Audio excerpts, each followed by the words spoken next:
Boeing Co. was sued on behalf of a passenger killed in this month's 737 MAX plane crash in Ethiopia, and orders for the troubled aircraft wavered in Asia, deepening the planemaker's legal and financial woes. Chicago-based Boeing is under intense scrutiny after two crashes since October killed 346 people. As the company finalizes a software upgrade for the grounded 737 MAX, it's fighting to hang on to some customers whose confidence in the best-selling jet has been shaken. Boeing is also facing a criminal probe into how the plane was originally approved to fly.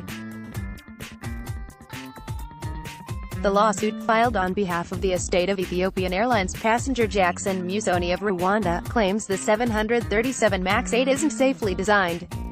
The complaint follows earlier suits against the company over an October crash in Indonesia involving the same model. A Boeing spokeswoman declined to comment on Thursday's complaint in a federal court in Chicago. The subject accident occurred because, among other things, Boeing defectively designed a new flight control system for the Boeing 737 MAX 8 that automatically and erroneously pushes the aircraft's nose down, and because Boeing failed to warn of the defect, according to the complaint.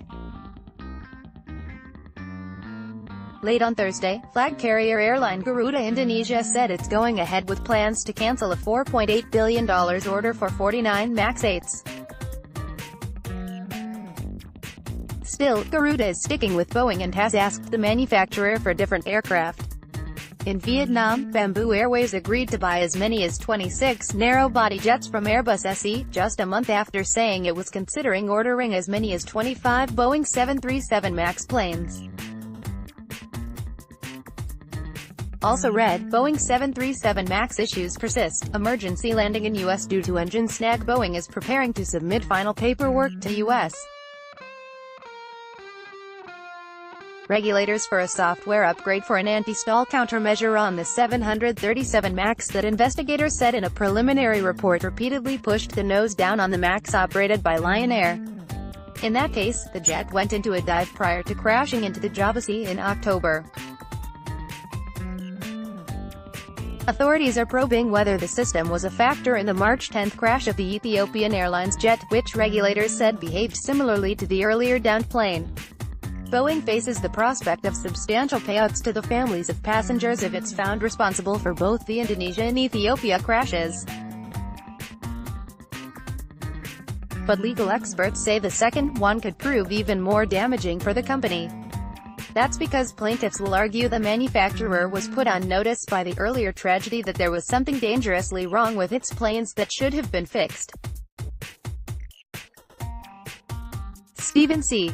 Marks, the lawyer who filed Thursday's complaint, criticized the certification process for the 737 MAX 8, saying it amounted to an amendment of a 50-year-old model rather than a more rigorous approval process for a new aircraft. Boeing and the FAA knew about the dangers and they failed to ground the fleet, said Marks, who also is suing over the Lion Air crash. He said the similarities between the two accidents are very clear. The single-aisle MAX family is the Chicago-based planemaker's largest seller and accounts for almost one-third of the company's operating profit. The crashes have put Boeing and the FAA under withering scrutiny, with multiple investigations being launched into the agency's certification of the 737 MAX and its reliance on FAA-designated company employees to certify the safety of many of the plane's functions. After the FAA grounded the 737 MAX jets in the days following the Ethiopia crash, the manufacturer said it still has full confidence in the plane. Boeing Chief Executive Officer Dennis Muilenburg said the company was doing everything it could to understand the cause of the accidents, deploy safety enhancements and ensure that no more crashes happen.